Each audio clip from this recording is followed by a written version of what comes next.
Hello and welcome to the chemistry class once again. आज हम पढ़ रहे हैं डियल-सेल्डर रिएक्शन, जो कि एक इम्पॉर्टेंट नेम रिएक्शन है और बहुत आसान है इसका मैकेनिज्म। सबसे पहले जान लेते हैं कि डियल-सेल्डर रिएक्शन का नाम कैसे पड़ा। आप जैसा कि स्क्रीन पे देख रहे हैं, ये दो जर्मन केमिस्ट हैं, ऑटो डियल्स और कुर्ट एल्डर। इन्होंने 1928 में इस रिएक्शन की डिस्कवरी की थी और 1950 में इनको इसी काम के लिए नोबेल प्राइज़ मिला था। आइए देख लेते हैं कि डीएल सेल्डर रिएक्शन में क्या होता है। डीएल सेल्डर रिएक्शन एक प्रकार का एडिशन रिएक्शन है और इसमें एक संयुग्मित डाइन, संयुग्मित यानी double bond, single bond, double bond, इस तरह से अगर किसी में हो डाइन में एकांतरीय डबल बॉन्ड, उनको संयुग्मित डाइन कहा जाता है। तो संयुग्मित डाइन और आप देख सकते हैं एक डबल बॉन्ड या फिर यहाँ पर ट्रिपल बॉन्ड भी हो सकता है। ट्रिपल बॉन्ड वाले यौगिक या डबल बॉन्ड वाले यौगिक के साथ योगात्मक अभिक्रिया होती है। आप इस प्रकार से इलेक्ट्रॉन्स का या बॉन्ड का मूवमेंट दिखा सकते हैं। और आप देख सकते हैं कि यहाँ जैसे ये पाई बॉन्ड के इलेक्ट्रॉन्स यहाँ शिफ्ट किए तो एक नया सिग्मा बॉन्ड बना, ये पाई बॉन्ड टूटा। यहाँ पर इस पाई के इलेक्ट्रॉन्स गए तो यहाँ एक नया पाई बॉन्ड बना और ये वाला बॉन्ड टूटा। इसी तरह से ये पाई इलेक्ट्रॉन्स अगर शिफ्ट हो जाते हैं इन दोनों के बीच में, तो ये नया एक सिग्मा बॉन्ड बना। कुल मिला के यहाँ पर आप देख सकते हैं कि दो सिग्मा बॉन्ड यहाँ नए बन रहे हैं और एक नया पाई बॉन्ड बन रहा है। और टोटल जो पाई बॉन्ड्स टूटे हैं, एक, दो और ये तीन पाई बॉन्ड्स टूटे हैं और एक पाई बॉन्ड बना है। तो कुल अगर हम इसका देखें तो कह सकते हैं कि दो पाई बॉन्ड टूटे हैं और दो सिग्मा बॉन्ड बने हैं। ये टोटल हिसाब अगर आप लगाते हैं तो इस तरह से आप कह सकते हैं। जो सबसे सिंपल एग्जांपल है, सिंपलेस्ट एग्जांपल डीएल सेल्डर रिएक्शन का है, वो है 1,3 ब्यूटाडाइन का इथीन के साथ reaction. So this is 1,3 butadiene और ये है इथीन। इन दोनों का अगर 200 डिग्री तक गर्म किया गया सील्ड ट्यूब के अंदर, तो इस प्रकार से 20% लब्धि साइक्लोहेक्सीन उत्पाद की प्राप्त होती है। तो आप देख सकते हैं कि इलेक्ट्रॉन्स का जो इस प्रकार से हमने मूवमेंट दिखाया था, उससे ये साइक्लोहेक्सीन उत्पाद हमें प्राप्त हुआ है, कॉन्जुगेटेड डाइन 1,3 ब्यूटाडाइन और इथीन के डीएल सेल्डर रिएक्शन के द्वारा। ये जो लब्धि इतनी कम है, इसको कैटलिस्ट के द्वारा बढ़ा सकते हैं। आने वाले स्लाइड्स में हम उसको देखेंगे। तो हमने इससे पहले देखा कि साइक्लोहेक्सीन उत्पाद के रूप में बना है, लेकिन जब इथाइन के साथ रिएक्शन होती है 1,3 ब्यूटाडाइन की और डीएल्स एल्डर रिएक्शन होता है और इथाइन और 1,3 ब्यूटाडाइन को गर्म किया जाता है, तो साइक्लोहेक्साडाइन इस प्रकार से उत्पाद प्राप्त होता है। इस रिएक्शन को भी हम इससे पहले वाले रिएक्शन को जैसे हमने समझा था उसी प्रकार से हम इसको भी समझ सकते हैं। ये देखिए, अगर हमने इलेक्ट्रॉन का मूवमेंट इस प्रकार से दिखाया, आप देख सकते हैं कि बंधों का टूटना, यानी एक पाई बॉन्ड यहाँ से टूटा, ये पाई बॉन्ड टूटा और साथ ही साथ ये बॉन्ड बना, यहाँ एक साथ ही साथ पाई बॉन्ड बना और यहाँ पर एक सिग्मा बॉन्ड बना और ये वाला बॉन्ड टूटा। तो इस तरह से आप देख सकते हैं कि बंधों का बनना और बंधों का टूटना एक ही साथ होता है। तो इस प्रकार के रिएक्शन को कंसर्टेड मैकेनिज्म कहते हैं और इसका नाम होता है pericyclic reaction mechanism. Pericyclic reaction mechanism इसलिए कहते हैं क्योंकि एक चक्रीय मध्यवर्ती का निर्माण इसमें होगा और इस तरह से चक्रीय मध्यवर्ती बनता है जिसमें इलेक्ट्रॉन्स जो है एक चक्र के अंदर इस संरचना में घूमते हैं और जो कि अल्टीमेटली जब बंध पुराने वाले टूट जाते हैं और नए बंध बनते हैं तो चक्रीय यौगिक का निर्माण होता है। तो इस प्रकार की अभिक्रियाएं जिनमें बंधों का बनना और टूटना एक ही साथ हो और साइक्लिक ट्रांजिशन स्टेट या संक्रमण अवस्था का निर्माण हो, उन्हें पेरीसाइक्लिक रिएक्शन मैकेनिज्म या कंसर्टेड मैकेनिज्म के नाम से जाना जाता है। यहाँ आप देख सकते हैं कि अगर हमने एल्काइन लिया तो हमें 1,4 साइक्लोहेक्साडाइन उत्पाद के रूप में प्राप्त होता है। 1, 2, 3 और 4, 5 एंड 6, तो 1,4 साइक्लोहेक्साडाइन इसका नाम है। ये रिएक्शन इसमें जो ख़ास बात है, जो आगे हम इसकी स्टीरियोकेमिस्ट्री से बाद वाले नेक्स्ट वाले वीडियो सीरीज़ में पढ़ेंगे। तो ये रिएक्शन जो है रीजियो सिलेक्टिव और स्टीरियो सिलेक्टिव है। सिलेक्टिव का मतलब चयन, तो और रीजियो का मतलब है किस रीजन में ये रिएक्शन होगी। स्टीरियो यानी कौन सा स्टीरियो आइसोमर होगा। तो एक खास स्टीरियो आइसोमर ही बनता है, और एक खास प्रकार के रीजन में जहाँ पे संयुग्मित द्विबंध हो वहीं पर जाके ये रिएक्शन हो रही है। तो रीजियो सिलेक्टिविटी और स्टीरियो आइसोमर भी सिलेक्टेड बनते हैं। इसकी वजह से यह एक पावरफुल रिएक्शन है जो कि ऑर्गेनिक सिंथेसिस में यानी कार्बनिक यौगिकों के संश्लेषण में डियल्स-एल्डर रिएक्शन का एक खास महत्व है। ये जो पेरिसाइक्लिक रिएक्शंस होते हैं जिनमें चक्रीय मध्यवर्ती बनते हैं, ये लाइट और हीट के द्वारा ये रिएक्शन होते हैं। और डियल्स-एल्डर रिएक्शन जो है थर्मोडायनेमिकली फेवरेबल रिएक्शन है, यानी हीट के द्वारा ये रिएक्शन आसानी से करवाया जा सकता है, जिसमें दो पाई बंध जो है वो टूट रहे हैं टोटल में, और दो नए सिग्मा बॉन्ड्स का निर्माण हो रहा है, जैसा कि हमने इससे पहले भी देखा था।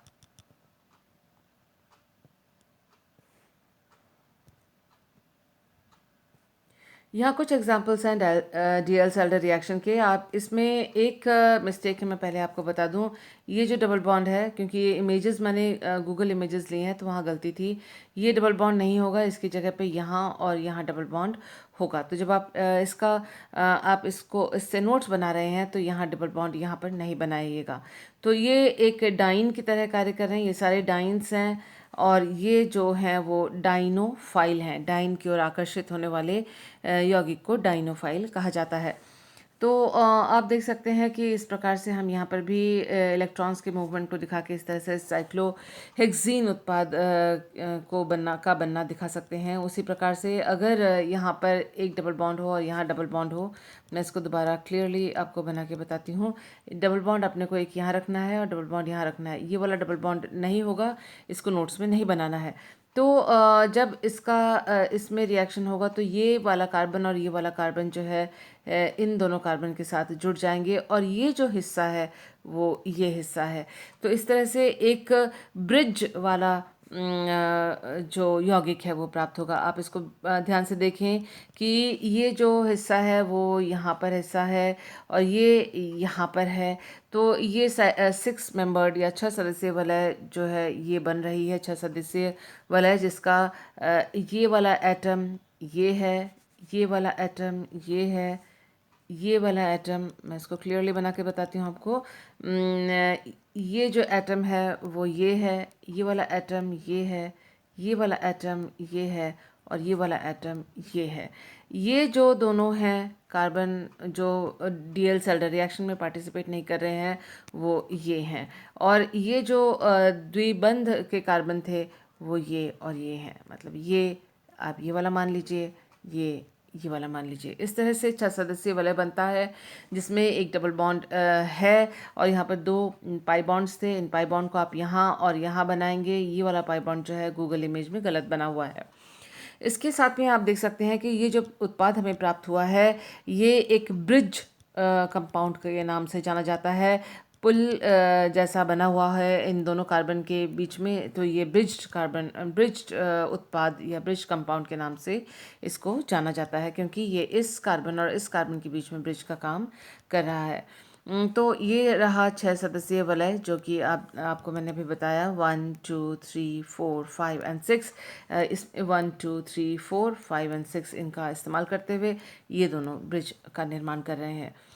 ठीक उसी तरह से डियल्स-एल्डर रिएक्शन का एक और एग्जांपल ये रहा। ये देखिए, ये एल्काइन के साथ है। एल्काइन के दोनों कार्बन यहाँ पर हैं, ये दोनों कार्बन, और आप देख सकते हैं ये संयुग्मित द्विबंध का काम कर रहे हैं। तो ये जो कार्बन इस डियल्स-एल्डर रिएक्शन में पार्टिसिपेट नहीं कर रहा वो यहाँ पर स्थित है।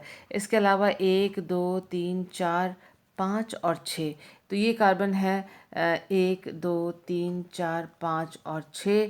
ये 6 कार्बन है जो 6 सदस्य वाला यहाँ पर बन रहा है, वो ये बेस पे बना हुआ है जैसा कि आप देख रहे हैं। और ये भी एक ब्रिज्ड कंपाउंड है। जैसे ये ब्रिज कंपाउंड था, इसमें ब्रिज में 2 कार्बन एटम थे, इसमें ब्रिज में 1 कार्बन एटम है। तो इस तरह से जो ब्रिज कार्बनिक यौगिक हैं, ऑर्गेनिक कंपाउंड्स हैं, ब्रिज्ड ऑर्गेनिक कंपाउंड्स, वो आसानी से डियल्स-एल्डर रिएक्शन के द्वारा बनाए जा सकते हैं। एक और एग्जांपल आप देख सकते हैं, ये भी जैसे 1,3-ब्यूटाडाइन है, और यहाँ पर एल्काइन का एक हाइड्रोजन जो है वो CN ग्रुप के द्वारा प्रतिस्थापित किया गया है। तो आप देख सकते हैं कि साइक्लोहेक्साडाइन जो इससे पहले बना था वो बना, और एक कार्बन पे ये CN ग्रुप लगा हुआ है। तो इस तरह से इन एग्जांपल्स के द्वारा हम ये देख सकते हैं कि तरह तरह के हम कंपाउंड्स डियल्स-एल्डर रिएक्शन के द्वारा बना सकते हैं। आइए देखते हैं कुछ और एग्जांपल्स। ये वाला एग्जांपल पिछले स्लाइड का ही एग्जांपल है, सेम टू सेम। और ये भी हम पहले कर चुके हैं कि 1,3-ब्यूटाडाइन के साथ एल्काइन का अगर हमने का डियल्स-एल्डर रिएक्शन करवाएं, जो कि DA रिएक्शन के नाम से भी पुकारा जाता है कई बार, तो इस तरह से साइक्लोहेक्साडाइन हमें उत्पाद के रूप में प्राप्त होगा, जो कि 1,4-साइक्लोहेक्साडाइन है। इस तरह से आप देख सकते हैं कि ये भी जो ये जो डबल बॉन्ड है वो गलती से गलत बना हुआ है। ये गूगल इमेज मैंने कॉपी पेस्ट किया हुआ है यहाँ पर। तो डबल बॉन्ड जो है आपके यहाँ होगा और यहाँ होगा। ये वाला जो डबल बॉन्ड है वो गलत लिखा हुआ है। तो आप देख सकते हैं 1 2 3 4, तो ये 1 2 3 4 कार्बन है। ये दोनों कार्बन यहाँ पर हैं, और ये जो डियल्स-एल्डर रिएक्शन में भाग नहीं ले रहे हैं वो यहाँ ब्रिज का निर्माण कर रहे हैं। तो इस प्रकार से ये जो यौगिक हैं आपस में रिएक्ट करके, जिसमें कि डबल बॉन्ड एक इधर और डबल बॉन्ड इधर, एक और डबल बॉन्ड इधर होगा। ये वाला डबल बॉन्ड गलत बना हुआ है गूगल इमेज में, इसको नहीं बनाइएगा। तो ये जो एग्जांपल्स हैं कॉम्पिटिटिव एग्जाम्स में इन एग्जांपल्स को पूछा जाता है। ठीक उसी प्रकार से जो आखिरी एग्जांपल आपके स्क्रीन पे है उसको आप देख सकते हैं कि ये रहा, ये OH इस कार्बन के ऊपर, ये 4 कार्बन हैं यहाँ पर आप देख सकते हैं, वही 4 कार्बन यहाँ लिखे हुए हैं, और ये डबल बॉन्ड ट्रिपल बॉन्ड वाला जो 2 कार्बन है वो यहाँ पर। तो साइक्लोहेक्साडाइन का यह व्युत्पन्न हमें उत्पाद के रूप में मिला डियल्स-एल्डर रिएक्शन के द्वारा। ये रहा साइनो ग्रुप जो कि इस कार्बन पे था, वो यहाँ पर है, और यहाँ पर OH ये इस कार्बन पे है। तो मुझे उम्मीद है कि ये सारे एग्जांपल्स आपको समझ में आए होंगे, और कॉम्पिटिटिव एग्जामिनेशंस में इस तरह के एग्जांपल्स को पूछा जाता है। आइए देखते हैं इसके बारे में कुछ और इन्फॉर्मेशन। जैसा सबसे पहली बात है मैकेनिज़्म। इससे पहले हमने आपको बताया है कि ये कंसर्टेड मैकेनिज़्म है, जिसका नाम है पेरीसाइक्लिक रिएक्शन मैकेनिज़्म। आप देख सकते हैं कि बंधों का इस तरह से बंधों के जो इलेक्ट्रॉन्स हैं इस तरह से चक्रीय अवस्था में ये मूव करते हैं, और इस रिएक्शन को हम साइक्लो एडिशन रिएक्शन कहते हैं, क्योंकि एक चक्रीय संक्रमण अवस्था का इसमें निर्माण होता है। साइक्लो एडिशन क्यों कहते हैं? क्योंकि ये ओपन चेन कंपाउंड है, ये भी ओपन चेन कंपाउंड है, खुली श्रृंखला का यौगिक है, लेकिन जो उत्पाद बनता है वह क्लोज्ड चेन, एक चेन कंपाउंड चक्रीय यौगिक उत्पाद के रूप में बनता है। तो इसीलिए इसको साइक्लो यानी चक्रीय उत्पाद बना है। तो साइक्लो और किससे बना है? योगात्मक अभिक्रिया से बना है, एडिशन रिएक्शन से बना है। So that is why it is called as cycloaddition reaction. और मैकेनिज्म जो है वो कंसर्टेड प्रोसेस या pericyclic reaction mechanism, pericyclic reaction mechanism कहा जाता है इसको। तो ये चीज़ आप नोट कर लीजिएगा इसके मैकेनिज्म में। उसको और स्पष्ट रूप से इस वाले स्लाइड में दिखाया गया है। ये देखिए, इस तरह से एक ट्रांजिशन स्टेट बना है और इससे ये उत्पाद हमें प्राप्त हुआ है। तो अगर आप कंसर्टेड मैकेनिज्म या पेरीसाइक्लिक रिएक्शन मैकेनिज्म दिखाना चाहते हैं तो बहुत बेहतर होगा अगर आप इस प्रकार से इस रिएक्शन को दिखाएं। ये रहा इसका साइक्लिक ट्रांजिशन स्टेट, जो कि एरोमेटिक ट्रांजिशन स्टेट कहा जाता है, क्योंकि इसमें आप अगर ध्यान से देखें 1 2 3 4 5 6 एक एक बंध को बनाने के लिए 2 इलेक्ट्रॉन्स की आवश्यकता है, और इसमें 3 पाई बंध हैं, और 3 पाई एक एक पाई बंध के 2 इलेक्ट्रॉन्स हैं, तो टोटल 6 पाई इलेक्ट्रॉन्स है। तो ये 6 पाई इलेक्ट्रॉन्स यहाँ चक्र में घूम रहे हैं, तो इसीलिए इसको एरोमेटिक ट्रांजिशन स्टेट का नाम दिया जाता है, और यही कारण है कि अभिक्रिया बहुत आसानी से हो जाती है। तो ये एरोमेटिक ट्रांजिशन स्टेट इसलिए है क्योंकि वलय के अंदर 6 पाई इलेक्ट्रॉन्स मूव कर रहे हैं, विस्थापित हो रहे हैं। तो इसे कहते हैं हम चक्रीय एरोमेटिक चक्रीय संक्रमण अवस्था या एरोमेटिक साइक्लिक ट्रांजिशन स्टेट। आइए देख लेते हैं कुछ डाइन्स। देखिए 1,3 बीटाडाइन को तो हमने कई बार देखा है। इस प्रकार के कई डाइन्स, इन डाइन्स के एग्जांपल्स हमने देख रखे हैं। तो इस प्रकार के डाइन्स जो हैं, यहाँ पर भी देखिए संयुग्मित डाइन का हिस्सा है। इसके अलावा ये भी संयुग्मित डाइन की तरह कार्य करता है, ये वाला हिस्सा। तो ये डाइन्स के कुछ एग्जाम्पल्स हैं जो डीएल्स एल्डर रिएक्शन में पार्टिसिपेट करते हैं। इसके अलावा जो डाइनोफाइल हैं, डाइनोफाइल यानी डाइन्स की ओर आकर्षित हो जाने वाले, डाइन्स की ओर आकर्षित इसलिए होते हैं क्योंकि डाइन्स में पाई इलेक्ट्रॉन्स का घनत्व ज़्यादा होता है, तो पाई इलेक्ट्रॉन्स की ओर ये आकर्षित होते हैं। डाइनोफाइल की खासियत है कि वो डाइन्स की ओर आकर्षित हों। डाइन्स की एक खासियत है कि उनके पास इलेक्ट्रॉन्स की अधिकता हो, तो इलेक्ट्रॉन यहाँ पर ज़्यादा है। और आप ये कह सकते हैं यहाँ पर भी तो पाई बॉन्ड है।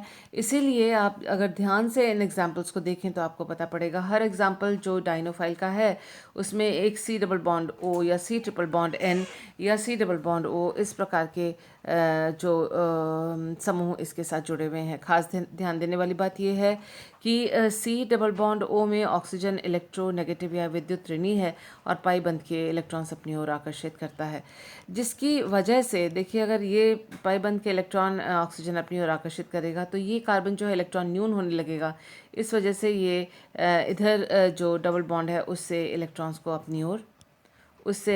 अपनी ओर आकर्षित करने की कोशिश करेगा, जिससे ये जो पाई बॉन्ड है वह इलेक्ट्रॉन इसमें उतना अधिक नहीं रह जाएगा या इलेक्ट्रॉन न्यून हो जाएगा।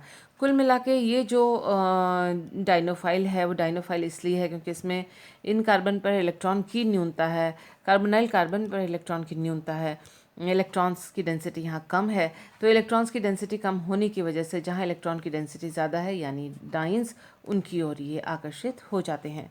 इसी प्रकार से सी ट्रिपल बॉन्ड एन में देखिए nitrogen is more electronegative than carbon, carbon की तुलना में ज़्यादा इलेक्ट्रोनेगेटिव है। तो यहाँ पर इस कार्बन पर इलेक्ट्रॉन की कमी, इस कार्बन पर इलेक्ट्रॉन की कमी होगी और अपनी कमी को ये पूरा करने के लिए इस डबल बॉन्ड से इलेक्ट्रॉन अपनी ओर आकर्षित करेगा या अट्रैक्ट करेगा। इंडक्टिव इफेक्ट या प्रेरणिक प्रभाव के द्वारा ये जो डबल बॉन्ड है इलेक्ट्रॉन न्यून हो जाएगा, जिस वजह से यह इन डाइन की ओर आकर्षित होगा। कुल मिला के डाइनोफाइल में कुछ ऐसे समूह होते हैं जो कि डबल बॉन्ड से डबल बॉन्ड होता है उसके अंदर, और उस डबल बॉन्ड में जो एक एटम होता है वो इलेक्ट्रोनेगेटिव होता है। कुल मिलाकर इलेक्ट्रॉन की न्यूनता कार्बन एटम्स पे आ जाती है। इसीलिए इस तरह के जो असंतृप्त अनसैचुरेटेड कंपाउंड्स हैं जिसमें सी डबल बॉन्ड सी हो, जिसमें सी डबल बॉन्ड सी हो या सी ट्रिपल बॉन्ड सी हो, वो इलेक्ट्रॉन न्यून हो जाते हैं और डाइनोफाइल यानी डाइन की ओर आकर्षित होने वाले स्पीशीज़ बन जाते हैं। Effect of substituents on Diels Alder reaction, प्रतिस्थापितों का डीएल्स एल्डर रिएक्शन में क्या प्रभाव है, आइए देख लेते हैं। देखिए normal Diels Alder reaction require harsh conditions, जो आमतौर पे हमने एग्जांपल देखा था 1,3 बीटाडाइन और इथीन के बीच में अगर डीएल्स एल्डर रिएक्शन हो तो उसके लिए हीट करने की आवश्यकता है। तो यानी तीव्र कंडीशंस, रिएक्शन कंडीशंस की ज़रूरत होती है जिसमें रिएक्शंस को ताकि पूरा किया जा सके। हमने ये भी देखा था कि 20% ईल्ड होता है, यानी लब्धि भी जो उत्पाद है साइक्लो हेक्सीन की, वो लब्धि भी कम है और ज़्यादा जो स्ट्रॉन्ग कंडीशंस की ज़रूरत होती है डीएल्स एल्डर रिएक्शन को संपन्न करवाने में। तो डीएल्स एल्डर रिएक्शन जो है वो is favoured by electron withdrawing groups, for example carbonyl functional groups such as aldehydes, ketones, esters और नाइट्राइल्स। जैसा कि हमने इससे पहले वाले स्लाइड में देखा था कि डीएल्स एल्डर रिएक्शन तभी आसानी से हो सकता है अगर डाइनोफाइल में इलेक्ट्रॉन आकर्षी समूह, इलेक्ट्रॉन अट्रैक्टिंग या इलेक्ट्रॉन विदड्रॉइंग समूह ग्रुप जुड़े हुए हों, जैसे कि कार्बोनाइल समूह हो, एल्डिहाइड हो, कीटोन हो, एस्टर हो या नाइट्राइल हो, जैसा कि इससे पहले वाले स्लाइड में हमने देखा था। And DL Salder reaction is favored by electron donating groups, for example alkyl or alkoxy groups on the nucleophilic diene. तो DL Salder reaction में दो चीज़ें हैं जो जो कॉन्जुगेटेड या संयुग्मित डाइन है वो इलेक्ट्रॉन धनी है, इलेक्ट्रॉन और वो न्यूक्लियोफाइल की तरह कार्य करता है। जो डबल बॉन्ड या ट्रिपल बॉन्ड है वो इलेक्ट्रोफाइल की तरह कार्य करता है, क्योंकि इसमें इलेक्ट्रॉन की कमी होती है, और वो इलेक्ट्रॉन की कमी तब होती है जब इसमें इलेक्ट्रॉन आकर्षी समूह जैसे एल्डिहाइड या कार्बोनाइल समूह इसके साथ जुड़े हुए होते हैं। तो ये जो है ये जो डाइनोफाइल है वह इलेक्ट्रोफाइल की तरह यानी इलेक्ट्रोफाइल की तरह इलेक्ट्रॉन स्नेही की तरह कार्य करता है, और जो डाइन है वो नाभिक स्नेही की तरह कार्य करता है। तो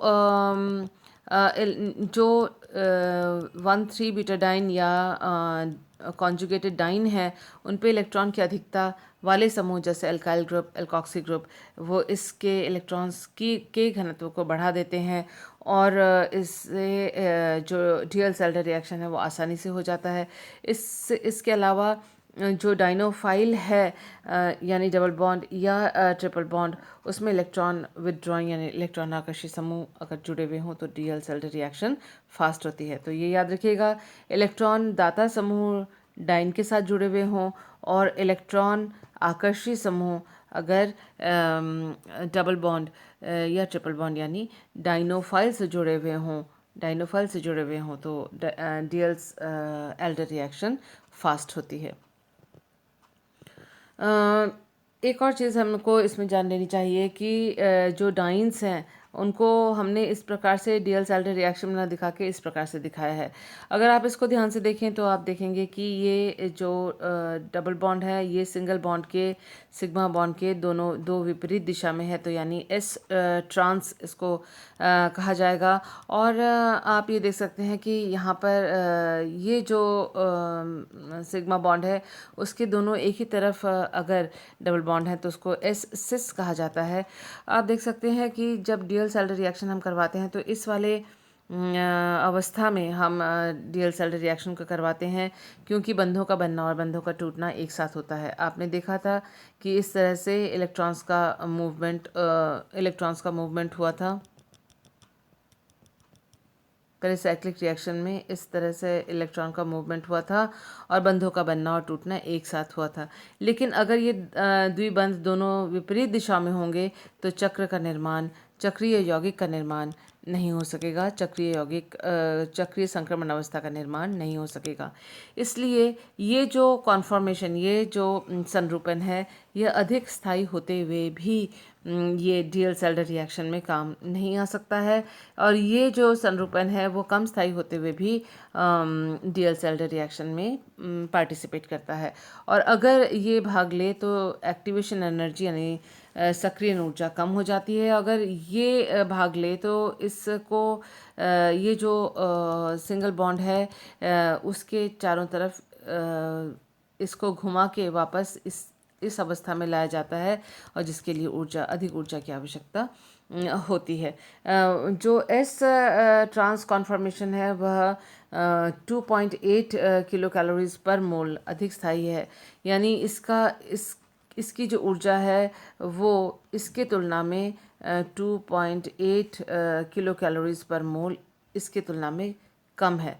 इसकी ऊर्जा कम है, इसकी ऊर्जा ज़्यादा है, और इन दोनों के बीच में 2.8 किलो कैलोरीज पर मोल का अंतर है।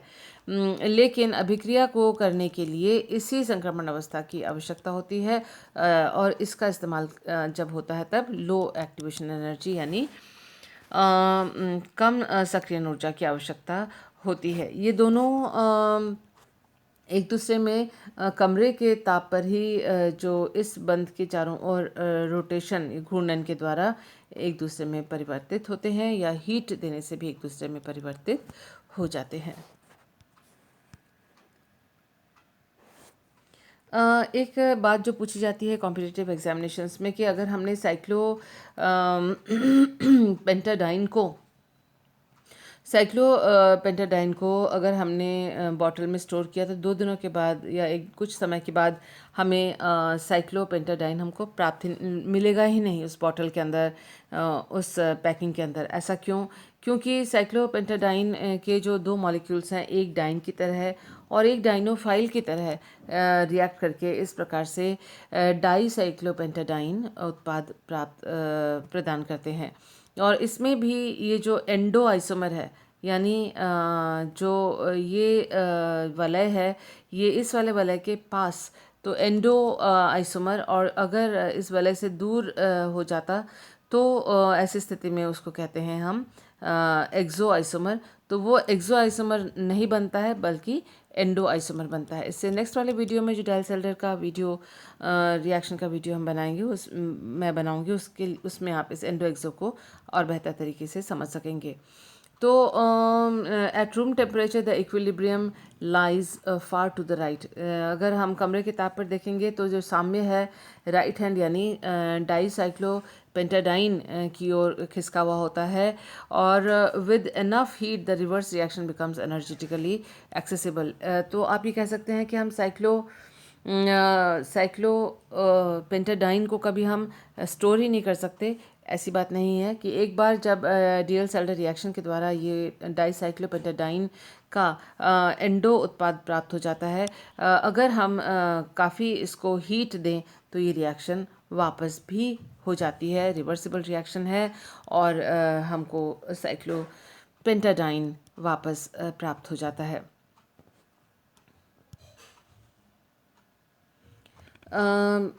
तो आप देख सकते हैं कि upon standing at room temperature, 1 या 2 दिन अगर कमरे के ताप पे रहें तो जो साइक्लोपेंटाडाइन है वह डाईसाइक्लोपेंटाडाइन यानी C10H12 में परिवर्तित हो जाता है। अच्छी बात यह है कि इसको गर्म अगर हम करते हैं, यानी 180 डिग्री इसको गर्म करें और उसके बाद इसका आसवन करें, तो हमें साइक्लोपेंटाडाइन पुनः प्राप्त हो जाता है। तो ये जो क्वेश्चन है, ये कॉम्पिटिटिव एग्जामिनेशन का क्वेश्चन है। मुझे उम्मीद है आप इसको ध्यान में रखेंगे। इसी प्रकार से आप देख सकते हैं कि फ्यूरैन जो कि एरोमेटिक है, क्योंकि इसमें 6 पाई इलेक्ट्रॉन्स हैं। देखिए साइक्लोपेंटाडाइन में इससे पहला वाला जो हमने एग्जाम्पल देखा था, इससे पहले वाली स्लाइड में, साइक्लोपेंटाडाइन में कुल मिला के 4 पाई इलेक्ट्रॉन्स हैं, लेकिन फ्यूरैन में 6 पाई इलेक्ट्रॉन्स हैं। आप जानते हैं ऑक्सीजन के ऊपर लोन पेयर ऑफ इलेक्ट्रॉन्स अबंधित इलेक्ट्रॉन युग्म है, तो वो भी वलय में ये जो लोन पेयर इलेक्ट्रॉन है वो भी वलय में विस्थापित हो जाते हैं, जिसकी वजह से 1, 2, 3, 4 और 5, 6, तो 6 पाई इलेक्ट्रॉन्स इस रिंग में होते हैं, तो ये एरोमेटिक हो जाता है। तो मैलिक एनहाइड्राइड में आप देख सकते हैं एक डाइन की तरह, डाइनोफाइल की तरह ये कार्य कर रहा है, ये डाइन की तरह कार्य कर रहा है। तो आप देख सकते हैं कि ये जो रिंग है वो ये रहा, और जो फ्यूरैन का रिंग था उसके ये 5 जो एटम्स है लाल नंबर जो है नंबरिंग के द्वारा, ये देखिए ये 5 एटम्स ये फ्यूरैन के रिंग के हैं, और ये जो 5 एटम्स हैं वो यहाँ पर ये मैलिक एनहाइड्राइड के रिंग के हैं। आप देख सकते हैं कि 40 डिग्री सेंटीग्रेड और 2 दिन रखने पर एक्सो प्रोडक्ट ही इसमें प्राप्त होता है। एक्सो प्रोडक्ट इसलिए प्राप्त होता है क्योंकि इसमें 3 ऑक्सीजन हैं, और अगर वो वलय के पास हों, एंडो प्रोडक्ट बनाए, तो वलय के इलेक्ट्रॉन्स के साथ इनके इलेक्ट्रॉन्स का रिपल्शन बहुत ज़्यादा होगा, और बनने वाला यौगिक जो है वो अस्थायी हो जाएगा। The endo product forms initially but quickly reverts back to the starting material. In this case, thermodynamic control is usually easy to achieve because the starting material is usually unusually stable. देखिए आमतौर पे endo product मिलता है, लेकिन फ्यूरैन के case में सिर्फ एक्सो product ही प्राप्त होता है, और जो एंडो प्रोडक्ट जो बनता है वह गर्म करने पर वापस जो स्टार्टिंग मटेरियल यानी जैसे साइक्लोपेंटाडाइन वो वापस प्रदान कर देता है। फ्यूरैन के केस में जो है ये रिएक्शन आसानी से रिवर्स में आ जाता है, क्योंकि फ्यूरैन एरोमेटिक है, और इस अवस्था में उसकी एरोमेटिकता ख़त्म होती है, इसीलिए वह वापस थोड़ा सा गर्म करने पर ये स्टार्टिंग मटेरियल यानी जिससे हमने स्टार्ट किया था फ्यूरान, वो वापस प्राप्त हो जाता है। जो एंडो प्रोडक्ट है वो फ्यूरान के लिए नहीं कहा गया है, ये दूसरे यौगिकों के लिए कहा गया है। फ्यूरान और मेलिक एनहाइड्राइड का जो प्रोडक्ट होगा डियल्स एल्डर रिएक्शन में वो एक्सो ही होगा। अ, हमने ये बताया था कि जब हमने साइक्लोहेक्जीन यानी 1,3 बीटाडाइन डाइन और डाइनोफाइल हमने इथीन लिया था। इन दोनों के बीच में हमने जब डियल्स एल्डर रिएक्शन को देखा था और तो हमने सॉरी तो हमने देखा था कि 20% उत्पाद प्राप्त होता है साइक्लोहेक्सीन का, और तब हमने कहा था कि कैटलिसिस के द्वारा ये बढ़ जाता है। तो कैटलाइज्ड डीएल सेल्डर रिएक्शन की क्या आवश्यकता है? कैटलाइज्ड डीएल सेल्डर रिएक्शन की इसलिए आवश्यकता है ताकि रेट ऑफ द रिएक्शन बढ़ जाए और जिस हाई टेम्परेचर पे रिएक्शन होता है वो टेम्परेचर कम हो जाए। जितने लंबे समय के लिए इस रिएक्शन को होने के लिए जितना समय की ज़रूरत है वो समय घट जाए। और इनैंशियो सिलेक्टिविटी यानी डीएल सेल्डर रिएक्शन के द्वारा हमें इनैंशियोमर्स अलग अलग प्राप्त होते हैं, उसको बढ़ाने के लिए इनैंशियोमर्स यानी ऑप्टिकल आइसोमर्स जो प्राप्त होते हैं उनको उनकी सिलेक्टिविटी बढ़ जाए। और टू इंक्रीज रीजियो सिलेक्टिविटी, ये जो डीएल सेल्डर रिएक्शन एक खास स्टीरियोआइसोमर या खास रीजन में ही रिएक्शन करते हैं जहाँ संयुग्मित द्विबंध हों और जो इस तरह से सिसॉइड फॉर्मेशन में हो, तो इन सबको बढ़ाने के लिए ट्रांसॉइड फॉर्मेशन में ना हो। और अगर किसी भी सबस्ट्रेट में एक से अधिक संभावना द्विबंधों की संयुग्मित द्विबंधों की होती है, उसमें से एक खास ओरिएंटेशन खास त्रिविम रसायन वाला जो डाइन है वही डीएल सेल्डर में पार्टिसिपेट करता है। तो इन सभी संभावनाओं को बढ़ाने के लिए कैटलाइज्ड डीएल सेल्डर रिएक्शन यानी कैटलिसिस का इस्तेमाल किया जाता है। तो देखते हैं कि कैटलिस्ट कौन से यूज़ होते हैं। लुईस एसिड कैटलिस्ट का इस्तेमाल होता है और लुईस एसिड कैटलिस्ट जो है वो binds with EWD group, electron withdrawing electron Aakarshi group के साथ electron withdrawing group, electron Aakarshi समूह। तो E से इलेक्ट्रॉन, W से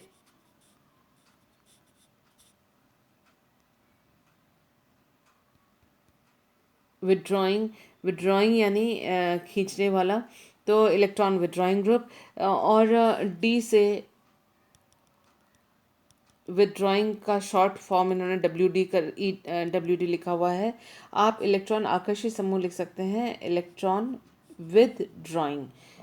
डी से ड्राइंग कर रखा है इन्होंने, लेकिन आप इलेक्ट्रॉन विदड्रॉइंग ग्रुप पूरा पूरा भी लिख सकते हैं। तो इलेक्ट्रॉन आकर्षी समूह के साथ लुईस एसिड कैटलिस्ट वो बाइंड हो जाता है, बंधित हो जाता है। और जो जो डाइनोफाइल है वो और भी ज़्यादा इलेक्ट्रॉन न्यून हो जाता है। तो डाइनोफाइल के साथ लुईस एसिड कैटलिस्ट बंध बनाता है और किसके साथ, उसमें भी इलेक्ट्रॉन आकर्षी समूह के साथ ये बंध बना रहा है। देखिए C double bond O electron Aakarshi समूह है, उसके साथ लुईस एसिड कैटलिस्ट बंध गया और इसकी वजह से बॉन्डेड हो गया, जिसकी वजह से इसकी इलेक्ट्रॉन न्यूनता और भी ज़्यादा गहरा गई यानी और इलेक्ट्रॉन डेफिशिएंट हो गया। तो ये रिएक्शन फास्ट करेगा। यहाँ आप देख सकते हैं ये एल्काइल ग्रुप है, ये R ग्रुप है जो कि इलेक्ट्रॉन इस डाइन सिस्टम को दे रहा है। तो इलेक्ट्रॉन का घनत्व यहाँ बढ़ गया, यहाँ इलेक्ट्रॉन का घनत्व घट गया। तो ये एक इलेक्ट्रोफाइल, प्रबल इलेक्ट्रोफाइल बन जाता है इसके साथ बंधने पर। और ये एक अच्छा न्यूक्लियोफाइल, इन दोनों के बीच में रिएक्शन हो जाता है। तो आप देख सकते हैं अगर कैटलिस्ट नहीं हो तो क्या उत्पाद बनते हैं और कैटलिस्ट हो तो किस प्रकार के उत्पाद यहाँ पर बनते हैं। तो ये जो दिखाया गया है कि दो प्रकार से इन यौगिकों का बनना होता है। एक बार जो ये C डबल बॉन्ड O है वो इस C स्थिति में जैसा कि यहाँ पर है उसमें होता है, और दूसरे में दूसरा जो उत्पाद है कि इसको अगर आप रिवर्स करें यानी सी डबल बॉन्ड को अगर आप इधर की तरफ लिख दें तो अलग हो सकता है, या फिर दूसरे शब्दों में आप ये भी कह सकते हैं कि अगर इसको आप रिवर्स कर दें, कुल मिला के ये जो अल्काइल ग्रुप है इसको यहाँ ना लिखकर अगर आप यहाँ लिखें तो ये उत्पाद हमें प्राप्त होता है। आप बहुत आसानी से देख सकते हैं कि इसमें ये जो दोनों ग्रुप्स हैं इनके बीच में एक कार्बन का अंतर है। और यहाँ पर इस और इस ग्रुप में इसमें 2 कार्बन का अंतर है। त्रिविम बाधा और इलेक्ट्रॉन इलेक्ट्रॉन प्रतिकर्षण, स्टेरिक हिंड्रेंस और इलेक्ट्रॉन इलेक्ट्रॉन रिपल्शन इसमें कम है, इसमें ज़्यादा है।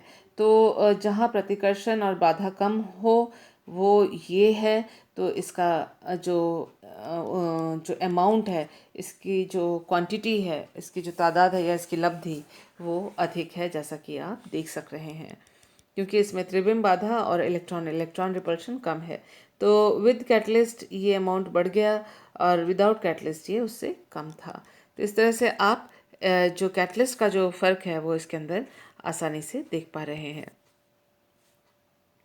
एसिमेट्रिक डेल्स एल्डर रिएक्शन किसे कहते हैं?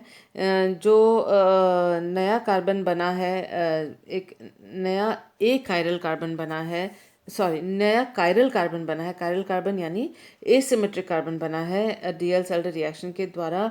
अगर उसमें 4 समूह अलग अलग हों तो वो कायरल हो जाता है। तो अगर डीएल्स एल्डर रिएक्शन के द्वारा हम किसी कायरल कार्बन कायरल कार्बन बन जाता है रिएक्शन के द्वारा, तो हम उस डीएल सेल्डर रिएक्शन को एसिमेट्रिक डीएल सेल्डर रिएक्शन कहते हैं। इसमें और कोई ख़ास बात नहीं है। और ये जो रिएक्शन है आसानी से तब हो जाता है जब हम कायरल लुईस एसिड कैटलिस्ट का इस्तेमाल करते हैं, जैसा कि आप यहाँ पर देख रहे हैं। तो ये देखिए कि ये जो कार्बन है, ये वाला कार्बन यानी ये वाला कार्बन आप देख सकते हैं ये एसिमेट्रिक कार्बन है। यहाँ पर एसिमेट्रिक नहीं हो सकता था क्योंकि आप देख सकते हैं कि ये असंतृप्त कार्बन था, यहाँ वो संतृप्त कार्बन में बदल गया है। इसमें एक ग्रुप लगा है ये वाला, दूसरा ग्रुप है ये CH2, तीसरा ग्रुप है ये CH जो ब्रिज के साथ है, और चौथा जो इसमें नहीं दिखाया गया है दैट इज़ हाइड्रोजन। तो 4 अलग अलग ग्रुप इस कार्बन के साथ जुड़े हुए हैं। ये है कायरल कार्बन है और ये असममित है, ये ऑप्टिकल एक्टिविटी दिखाएगा, इसलिए इसको एसिमेट्रिक डायल्स-एल्डर रिएक्शन कहते हैं। तो इसको कायरल डाइन्स और डाइनोफाइल के द्वारा हम इसको बना सकते हैं। यहाँ आप कायरल कैसे कह रहे हैं इसको, क्योंकि जो ये ग्रुप्स हैं वो इस तरफ और इस तरफ, ये जो ग्रुप कार्बन है यहाँ सारे दोनों जो ग्रुप्स हैं वो एक समान नहीं है। एक ये हाइड्रोजन है और एक ये दूसरा ग्रुप है इसके साथ। तो इस प्रकार से कायरल लुईस एसिड का इस्तेमाल करते हुए, लुईस एसिड कैटलिस्ट का इस्तेमाल करते हुए या कायरल डाइन्स और डाइनोफाइल्स का इस्तेमाल करते हुए हम एसिमेट्रिक डील्स एल्डर रिएक्शन कर सकते हैं। कुल मिला के एसिमेट्रिक डील्स एल्डर रिएक्शन में कायरल व्युत्पन्न बनते हैं। 2 तरीके हैं लुईस एसिड कैटलिस्ट को लेकर या असममित डाइन्स और डाइनोफाइल को यूज़ करते हुए। इसके अलावा एक और है नाम रेट्रो डीएल सेल्डर रिएक्शन। रेट्रो का मतलब है वापस हो जाना, रिवर्स रिएक्शन हो जाना। इससे पहले भी हमने देखा था कि साइक्लो पेंटाडाइन का डीएल सेल्डर रिएक्शन हो जाता है पड़े पड़े ही स्टोरिंग में, और उसको गर्म करके हम वापस कर सकते हैं। तो जो डीएल सेल्डर का रिएक्शन का मैकेनिज्म था पेरिसाइक्लिक रिएक्शन मैकेनिज्म, उसी तरह से जो रेट्रो डीएल सेल्डर रिएक्शन है उसका भी रिएक्शन मैकेनिज्म पेरिसाइक्लिक है। रेट्रो डीएल सेल्डर को R सामने से लिख देते हैं, ये देखिए जैसा कि आप यहाँ देख सकते हैं, और हाई टेम्परेचर पे ये वापस जो उत्पाद डीएल सेल्डर एडक्ट जो हमें प्राप्त होता है एडक्ट यानी एडिशन प्रोडक्ट को एडक्ट कहा जाता है। तो उच्च ताप पे ये वापस टूट कर डाइन और डाइनोफाइल डीएल सेल्डर का जो उत्पाद है वो प्रदान करता है। तो आप ये देख सकते हैं कि यहाँ पर ये एग्जाम्पल हमने पहले भी करा हुआ था इस तरह के उत्पाद का बना हुआ, और ये बंधों का दोबारा टूटना होता है। तो ये 5 मेंबर्ड और ये 5 मेंबर्ड 2 5 सदस्यीय वलय यहाँ वापस हमें प्राप्त हो गए डाई साइक्लोपेंटाडाइन के रेट्रो डीएल सेल्डर रिएक्शन के द्वारा। ये एग्जाम्पल हम इससे पहले भी दूसरे स्लाइड में देख चुके हैं। A few DL-Zelder reactions occur spontaneously at room temperature because of high reactivity or volatility of emitted dinophile. Most, however, require additional thermal or chemical activation. आमतौर पर कुछ रिएक्शंस जो रेट्रो डीएल सेल्डर रिएक्शन यानी reverse जो DL सेल्डर reaction है वो अपने आप ही हो जाता है कमरे के ताप पर, लेकिन कुछ को करने के लिए, कुछ को वापस डाइन और डाइनोफाइल में वापस प्राप्त करने के लिए, रिवर्स करने के लिए या रेट्रो रिएक्शन करने के लिए हमें अधिक ताप या किसी केमिकल एक्टिवेशन यानी कैटलिस्ट की आवश्यकता पड़ती है। The relative tendency of a variety of dienes and dinophiles to form via retro DL-Zelder are described as follows. तो as below.